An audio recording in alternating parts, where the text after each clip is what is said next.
মোৰ যোনটি যি কৈছে ব্লগলৈ সকলোকে আদৰণি জনাইছোঁ। আশা কৰোঁ সকলোৱে ভালেই চাগে, আমাৰো ভালেই। এইকেইদিন অলপ ব্যস্ত হৈছিলোঁ, সেইকাৰণে ব্লগ বনাব পৰা নাছিলোঁ। কাৰণ ৰুমত বহুত দিন নাথাকিলে আপোনালোকে জানেই কিমান লেতেৰা হয়, কাপোৰ কানিৰ পৰা হয়, পইচা লগা গোটেই কাম হয়। সেয়া কৰি থাকোঁতে এইকেইদিন সময় একেবাৰে পোৱা নাছিলোঁ। আজি অলপ সময় পাইছোঁ, ভাবিলোঁ সৰুকৈ এটি ব্লগ বনাওঁ। ভাবিছোঁ আপোনালোক সকলোৱে আদৰি ল'ব। এতিয়া হৈছে 11:30। বেটাক আনিবলৈ যাবলৈ মই ৰেডি হৈ আছোঁ। আচলতে স্কুলৰ পৰা আনিবলৈ নালাগে বাৰু, স্কুল বাছতে আহে। হ'লেও অলপ খোজকাঢ়ি যাব লাগে, কাৰণ বেটা ভাগলৈকেহে বেগটো ল'বৰ কাৰণে মানে আনিবলৈ গ'লে আচলতে কি হয়, ভাল পায় আৰু। এতিয়া বেটাক অনাৰ আগত প্ৰথমে ভাবিছোঁ মই আলুখিনি বইল কৰি থৈ যাওঁ, কাৰণ আজি বেটাই আলু ভজা খাম বুলি কৈছে। সেইকাৰণে বেটাক আহোঁতে অলপ টাইম লাগি যাব, সেইকাৰণে আলুখিনি বইল কৰি থৈ যাওঁ। এতিয়া ভাবছোঁ প্ৰথম কিটচেনলৈ যাওঁ।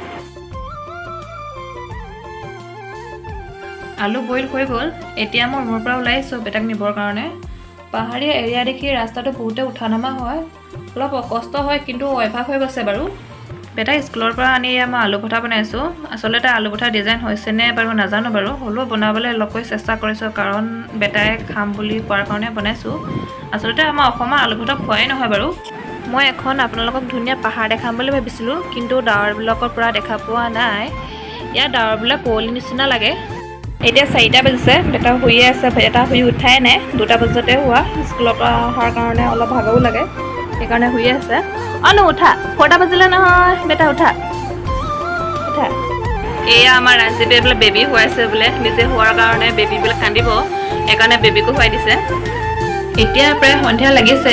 বেটাই খাবৰ কাৰণে মই অলপমান গাখীৰ গৰম কৰিছোঁ, লগতে নিজে খাবৰ কাৰণে অকণমান লাল চাহ বনাইছোঁ।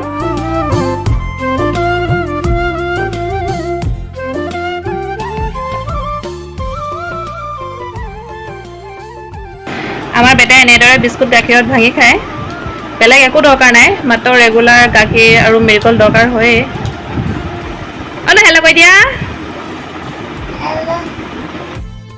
বেটাই সন্ধিয়া টাইমত বাহিৰত বলো অলপ খেলিলে। বল খেলাৰ পাছতে সন্ধিয়া টাইমত মই আকৌ পাৰ্কলৈ অলপ উলিয়াই নিলোঁ খেলিবৰ কাৰণে।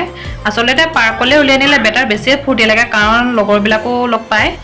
ঘৰত অকলে খেলাতকৈ মানে পাৰ্কত খেলাটো ফূৰ্তি বেছি বুলি কয় বেটাই, সেইকাৰণে অলপ উলিয়াই নিলোঁ খেলিবৰ কাৰণে। এতিয়া আমাৰ বেটা হোমৱৰ্কত ব্যস্ত। আজি বিশেষ হোমৱৰ্ক নাই বাৰু, আজি ফ্ৰাইডেৰ কাৰণে মাত্ৰ কালাৰ কৰিবৰ কাৰণে দিছে, বেলেগ হোমৱৰ্ক দিয়া নাই। সেয়ে এতিয়া কালাৰ কৰাত ব্যস্ত। মই কোৱাৰ কাৰণে বেটাই বলৰ আহিছে চাব দেই। নতুন কোনোবাই মোৰ ভিডিঅ' প্ৰথম চাইছে যদি চেনেলটো ছাবস্ক্ৰাইব কৰি দিব, লগতে আপোনালোকে জনাবচোন কমেণ্ট বক্সত মোৰ ভিডিঅ'বিলাক চাই কেনে পায়। এইটো বেটাৰ ফেভৰেট শ্বাৰ্পেনাৰ হয়, বেটাই নিজে চইচ কৰি মেলাৰ পৰা কিনি আনিছিলে। আচলতে এইটো দেখিবলৈ সঁচাই ধুনীয়া হ'ব, মানে ট্ৰেইনৰ ইঞ্জিনৰ নিচিনা হয়, লগতে গাড়ী খেলা বস্তুও হয় বাৰু। এইবাৰ কালাৰৰ ওপৰত ট্ৰেইন চলিছে শুনিব দেই। ড্ৰয়িং কৰিলে, লগতে ট্ৰেইনো চলালে, এতিয়া আকৌ খেলা বস্তুৰ দোকান মেলিছে। বেটাই লগ নাই কাৰণে মোক ওচৰতে বহি থাকিবলৈ কৈছে। আচলতে লগ এটা লাগে বাৰু খেলিবলৈ, কিন্তু লগ নাই যিহেতু সেইকাৰণে অকলেতো খেলিবই লাগিব। আজি বেটাই বাৰে বাৰে কাঢ়ি আছে, দৰৱ খুৱাইছোঁ কিন্তু ভালেই হোৱা নাই। এতিয়া কিটচেনলৈ যাওঁ, কিবা এবিধ চব্জি বনাওঁ আৰু দুয়োটাই খাবৰ কাৰণে।